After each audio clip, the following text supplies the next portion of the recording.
Assalamualaikum warahmatullahi wabarakatuh. Di sini perkenalkan, nama saya Sheila Kamila Zahra. Saya mau mengucapkan terima kasih sebelumnya atas waktu yang diberikan kepada saya untuk mempresentasikan analisis konflik ilmu komunikasi lintas budaya yang saya temukan. Di sini kita mengetahui bahwa pernikahan merupakan proses penyatuan antara dua insan, yaitu perempuan dan laki-laki, yang mengikat hidup mereka satu sama lain untuk menghabiskan sisa hidupnya bersama.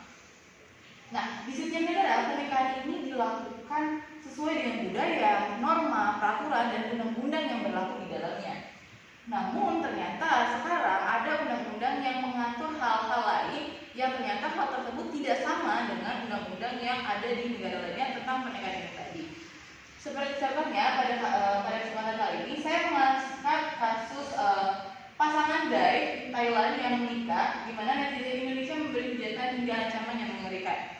Nah, kasus ini dimulai ketika pasangan ini membagikan momen kebahagiaan mereka di akun sosial medianya, yaitu Facebook, yang kemudian di mana postingan itu ditemukan oleh netizen Indonesia, kemudian mendapat kecaman, ancaman, dan komentar-komentar negatif lainnya tentang pernikahan pasangan sesama jenis ini. Nah, di sini aku menggunakan 3 teori, yaitu teori Laswell, who says what in which channel, to whom with what effect. Yang kedua ada teori spiral of silence, yaitu terbentuknya pendapat umum dalam masyarakat yang ditentukan oleh proses saling mempengaruhi satu sama lain. Dan yang ketiga ada teori norma dan budaya, di mana media massa ini mempengaruhi norma dan budaya yang ada di suatu daerah. Nih, kemudian metode penelitian yang saya pakai yaitu kualitatif dengan melakukan pengamatan dan observasi juga analisa suatu fenomena sosial, yaitu pernikahan sesama jenis oleh pasangan gay yang ada di Thailand ini. Nah, di sini kita dapat melihat kalau pada kasus pernikahan gay ini banyak sekali komentar-komentar negatif yang diberikan oleh netizen Indonesia, seperti orang gila, maaf datang ketemu batang, stres, mau kiamat, tanda akhir zaman, dan banyak sebagainya, hingga ancaman yang mengatakan bahwa mereka ingin membunuh pasangan gay ini. Namun perlu diketahui sebelumnya bahwa Thailand sendiri merupakan negara yang sudah mengatur pernikahan sesama jenis ini ke dalam undang-undang mereka, di mana pernikahan sesama jenis akan diakui secara legal oleh negara tersebut. Berbeda dengan negara kita, dengan negara Indonesia yang tidak mengakui hal tersebut. Hal tersebut juga bertentangan dengan ideologi Indonesia, yaitu Pancasila, sila pertama, ketuhanan yang Maha Esa.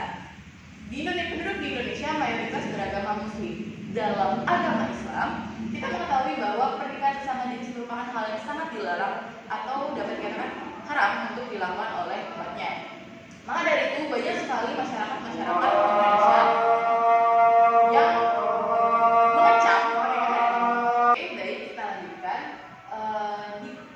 Pada konflik kali ini, ternyata tidak hanya komentar-komentar negatif lah yang diberikan oleh netizen Indonesia karena perbedaan dari peraturan dan budaya serta norma yang ada di negara Thailand maupun di Indonesia.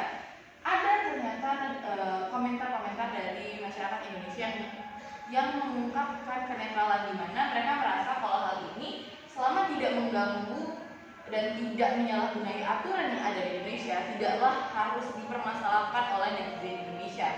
Ada juga orang-orang yang mengatakan bahwa orang-orang Indonesia yang mengancam memberikan komentar negatif bukan semata-mata hanya karena tidak sesuai dengan ideologi Indonesia, namun mereka memiliki homofobik, yaitu kebencian tertentu terhadap kaum-kaum LGBT ini.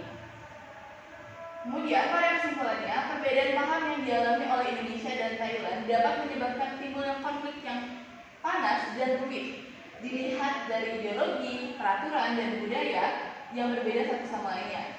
Hal ini juga tidak diimbangi dengan bijak dalam berkomentar di ruang publik, yaitu Facebook tadi, seperti pada kasus ini di media sosial.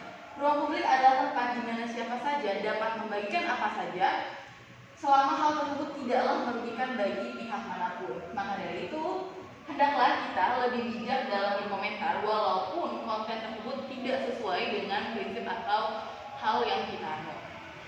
Saya rasa sekian dari saya. Wassalamualaikum warahmatullahi wabarakatuh.